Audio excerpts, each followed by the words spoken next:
बिसराना जब दीप जले, जब शाम ढले आना, जब शाम ढले आना, जब शाम ढले आना. Thank you thank you. होत्याचं नव्हतं आणि नव्हत्याचं होतं करून घेण्याची ताकद त्या अडीच अक्षरी शब्दामध्ये आहे. तो शब्द आहे प्रेम. त्याला मी जास्त वेळ लावणार नाही. प्रेम, इश्क, मोहब्बत. तर मी तुम्हाला प्रश्न विचारला की तुम्ही कधी प्रेम केलं आहे का? स्त्रिया मुलींनाही विचारतो, मुलांनाही विचारतो, लाजणं होईल, पण खरंच प्रेम केलं का? तर कोणीतरी म्हणे हो प्रेम केलं ना. आई वडील, भाऊ बहीण, मावशी, आत्या, मावस भाऊ, चुलत भाऊ वगैरे वगैरे सगळ्यांना, आजी आजोबा, नातवंड वगैरे. अजून कोणावर केलं? अजून कथा, कादंबऱ्या, नाटकं, पुस्तक, वाचन वगैरे अजून कुणावर केलं? हा निसर्ग आहे, पर्वत आहे, पाऊस आहे, नदी आहे, नाले आहेत, समुद्र आहे. अजून कुणावर? पशु पक्षी, झाडं, वाईल्ड ॲनिमल्स. अजून कुणावर केलं? तर फिल्मी हिरो, हिरोईन्स, नाटक, वाचन, कथा, कादंबऱ्या. अजून कुणावर केलं? तर एक वेळ अशी येईल की 20, 25, 30, 40 ठिकाणं तुम्ही प्रेमाची सांगू शकता की जिथं तुम्ही प्रेम केलं आहे. पण कवी लोकांचं थोडंसं वेगळं असतं. सर्वसाधारण जिथं माणसांची विचार करण्याची शक्ती संपते तिथून कवीचा प्रतिभेचा प्रवास सुरू होतो.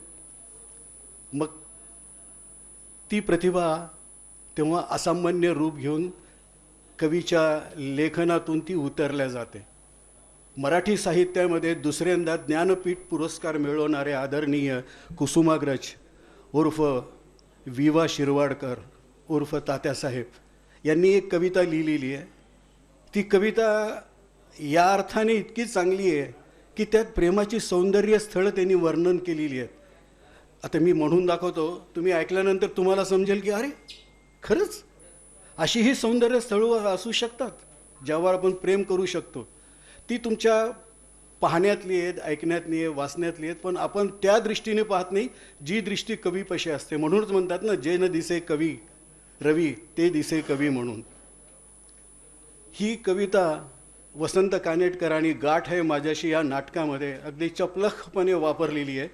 हे नाटक जेव्हा मी पाहिलं तेव्हा ही कविता माझ्या प्रथम पाहण्यात आली होती. तर मी कविता वाचन करतो, तुम्ही लक्षपूर्वक ऐका. प्रेम. प्रेम कुणावर करावं? प्रेम कुणावरही करावं. प्रेम कुणावर करावं? प्रेम कुब्जेच्या विद्रूप कुबडावर करावं. भीष्म द्रोणांच्या थकलेल्या तीर्थरूप चरणावर करावं. दुर्योधन कर्णाच्या अभिमानी अपराजित मरणावर करावं. प्रेम कुणावरही करावं. प्रेम सुदामा नावाच्या भटजीवर करावं. अर्जुन नावाच्या राजेंद्रावर करावं. बासरीतून पाझरणाऱ्या सप्तरंगी स्वरांच्या चांदण्यावर करावं.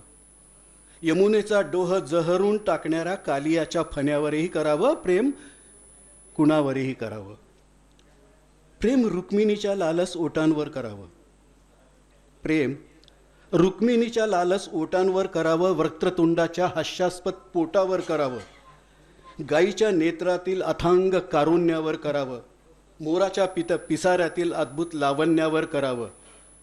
प्रेम काळजाच्या नात्यावर करावं आणि खडगाच्या पात्यावरही करावं. प्रेम कुणावरही करावं. प्रेम गोपीच्या मादक लीलांवर करावं. पेंद्याच्या बोबड्या बोलावर करावं. यशोदेच्या दुधावर, देवकीच्या आसवांवर. प्रेम बलरामाच्या खांद्यावरील नांगराच्या फाळावर करावं.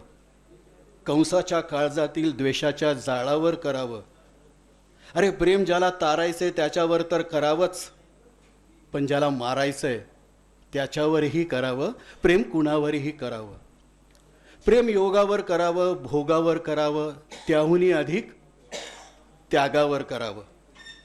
प्रेम योगावर करावं, भोगावर करावं, त्याहूनही अधिक त्यागावर करावं. प्रेम चारी पुरुषार्थाची झिंग देणाऱ्या जीवनाच्या द्रवावर करावं.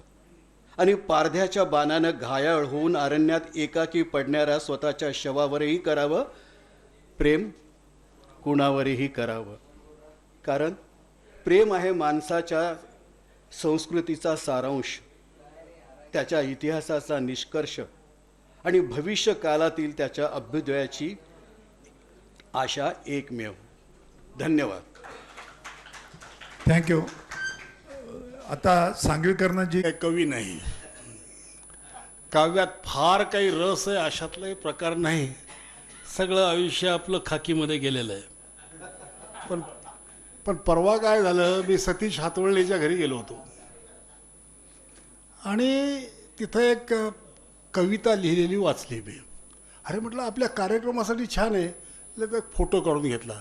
ती वाचतानाही कदाचित चुका होतील. आता सगळे आपलेच आहेत यार.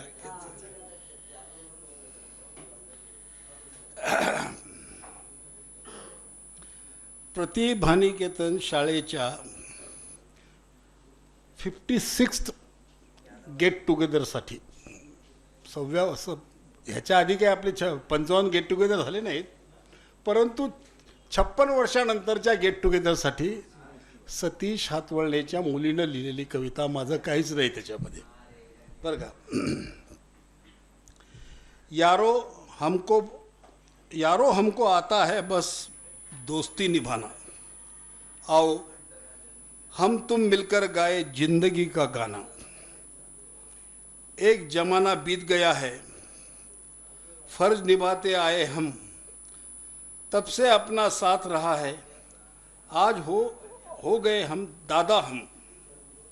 जो भी समझे हमको बूढ़ा, उससे भी तो ज़्यादा है हम, ज़्यादा है दम.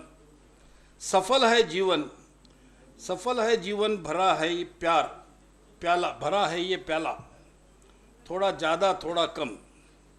यूं ही हंसते खिलते रहे, आए गाए तराना, आओ हम तुम मिलकर गाए जिंदगी का गाना. थँक्यू. थँक्यू नांदेडकर. आता नेक्स्ट कोण आहे? म्हणजे स्वर काय आहेत संगीतातले, ज्या गुरुजींनी मला शिकवलं त्या स्वरांवर माझं खूप प्रेम जमलेलं आहे. सप्तस्वरांच्या संगतीने जगते मी माझे जगणे, अंतरी घुमती स्वरते, मधुर फुलते चांदणे. असं हे 4 कडव्यांचं गीत लिहिलेलं आहे. ते म्हणणार नाही मी, पण ह्या 7 स्वरांमध्ये काही व्याख्या असतात. त्या व्याख्या पाठ करायच्या ऐवजी आपण जर ते गाणं म्हटलं तर त्या व्याख्या पाठ होऊन जातात. आणि हे सगळं मुलांच्या समोर बसल्यामुळे, मुलांना शिकवताना जे मला काही सुचलेलं आहे ते मी तुम्हाला म्हणून दाखवते.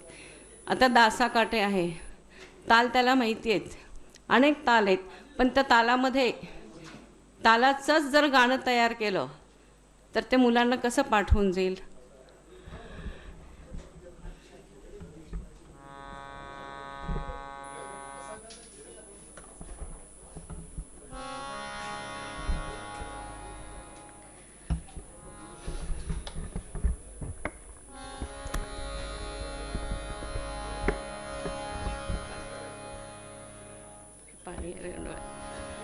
काहीतरी गेलंय डोळ्यात ना. ताल 6 मात्रांचा ताल आहे आणि त्याच्या मात्रा आहेत 6. ताल दादरा. एक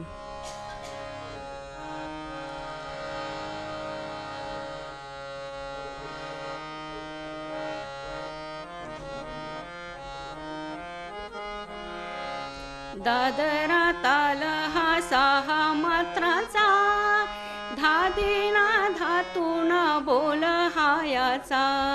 दादरा ताल हा 6 मात्राचा, धादिना धातून बोल हा याचा.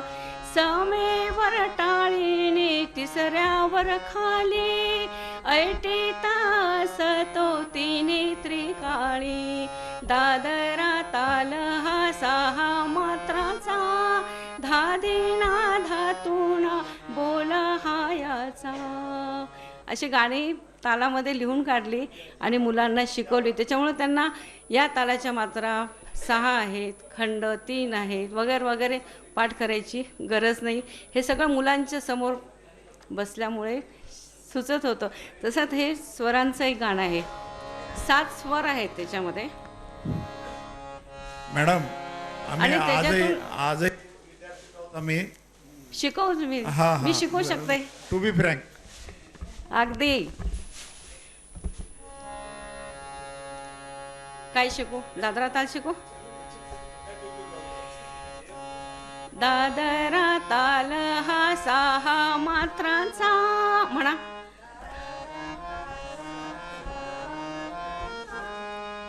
दादरा ताल, दादरा या तालाच्या मात्रा 6 आहेत, खंड 2 आहेत, 3-3 मात्रांचा एक खंड. खंड म्हणजे त्याचे विभाग. आणि टाळी 1 आहे. जिथे तुम्ही कोणतंही गाणं ऐकताना तुमची मान अशी सहज हलल्या जाते किंवा त्या ठिकाणी टाळी वाजवली जाते तर त्याला सम म्हणतात. तालाची पहिली सम म्हणजे जी महत्त्वाची मात्रा असते ती. आणि त्याचा बोल असतो तो तबल्यावर वाजवल्या जातात. तबला जर असेल तरच गाण्यामध्ये प्राण आहे. तबला जर तालामध्ये जर गाणं नसेल तर ते गाणं आरामाचं आहे. दादरा ताल हा 6 मात्रांचा, धादीना धातुना बोल हा या